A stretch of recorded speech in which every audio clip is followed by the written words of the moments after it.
Nakalutang ako. Ano nangyayari? No. Ang liwanag.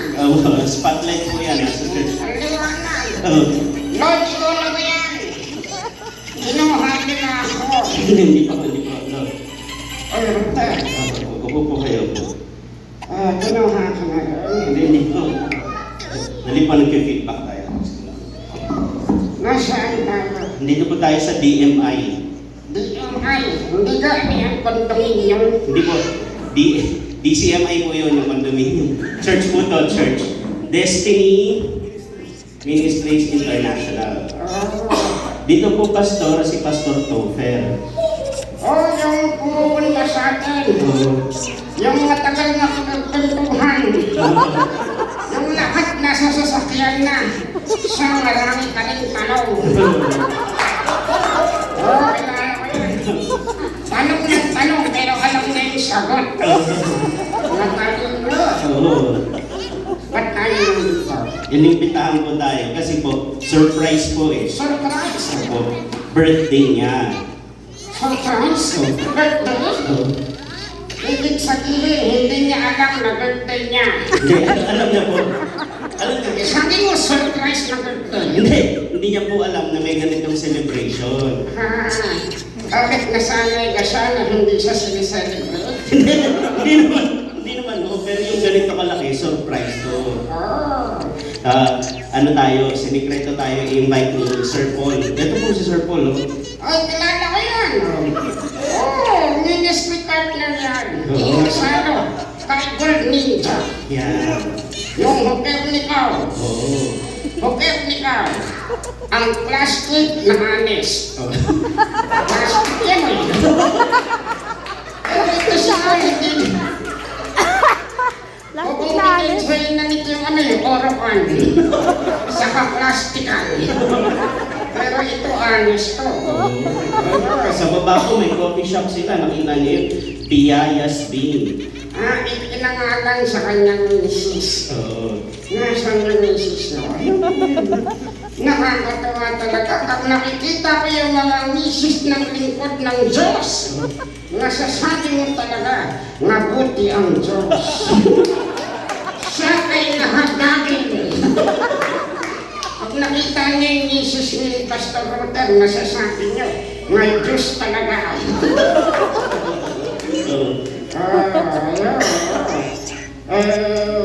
Ano na nga yun? Birthday po ni Pastor Topher. Ilang taon na? 50 years po. 50 years? Parang hindi halata. Nagaling nag-alaga ang misis nito. Si Ganesa ngayon, si Pastora, saan kayo? Ayan po ito. Pastora, nakaakyat kayo? Third floor? Ang mahal na mahal ka niyan, ha? Umakyat third floor, kaka-okay na lang yan. Mahal na mahal ka. Happy birthday. God bless you. Yes, nilabas ko kayo kasi sabi ko, marriage counselor kayo, baka gusto niyo magpayo sa amin. Ay, okay na yun. Alam na may offer ang lahat. Mas bata po si Pastor Topher sa iyo eh. Baka meron kayang alam na hindi namin alam. Sige. Saglit lang, ito ha.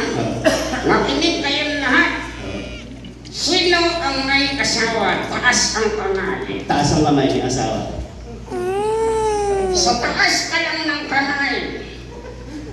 Nakikita ko na Ang alin po? kung sino ang nangangailangan ng counseling. Sabi ko, ang may asawa, taas ang kamay. Ang sabi nila, si Paul, tuwan-tuwa. Ang sabi ng iba, Anong pinapayo niyo sa may asawa? ito ang lagi kong sinasabi, nakinig kayo. Yan. Ang asawa ang inangahan, Yan. hindi sinasaktan. Yan. Sinasabi niya yan sa mga lalaki. Sa misis ko, nananakit eh. Balik Lord, Nag-aaway kayo? Minsan, Minsan. Anong ginagawa niyo pag nag-aaway kayo? niyayakap ko siya. Nahito. Ah, Basta ganun lang. Pag inaway kayo ni Jesus, yakakin niyo lang. Yan ang natutunan ko. sa Bible study, Hindi. sa church. Hindi. Eh, saan niyo po natutunan yan? Kay Floyd Mayweather. Alam niyo naman kahit anong gawin niyo, hindi kayo mananalo dyan. Yakakin niyo na lang. Pagkitan niyo lang yakap. Panalo ka na rin. Amen? Yakap lang. Huwag sasabayan. Yeah. Kaya, ang saya naman. Masaya po ba kayo? Nandito tayo? Hindi. Ba't naman? Masaya? 3 oras na ako dyan sa maleta, masaya. Ikaw kaya isaksak ko dyan. 3 oras lusan natin. Basta ang saya, no? Hindi, joke lang. Siyempre masaya ako.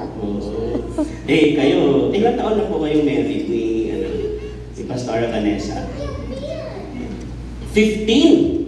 15 years. So, ako 17. Talaga? Oh. Yung misis ko to, naku, pag nakita ko, nagkabataan lang, kahawig ni Naha Salvador. Wow! Ano po yun eh? Ano yun? Outreach pastor siya, tapos siya ng communication arts. Oh, gusto ko siyang nakausap. Ano po sasabihin niya sa kanya? Sasabihin ko, Iha! Sinayang mo buhay mo. Pinag-aral ka ng nagulang mo, ayan ang nangyari. Na-inlove eh. Ha? Na-inlove. Oo. Nung nakita ko din sa wedding eh, wedding house. Ang sabi ko naman ni Pastor Rotel, sweetheart, ang nasasabi ko ito. Nakakasaya ko para sa'yo, naka-jacket ka. Yan ang wedding house.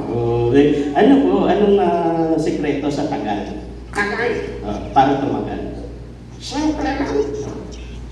Self-control. Fruit of the Holy Spirit. Self-control. Sabihin niyo, self-control. Self-control. Isipin niyo yan. Fruit of the Holy Spirit. Self-control. Ibig sabihin,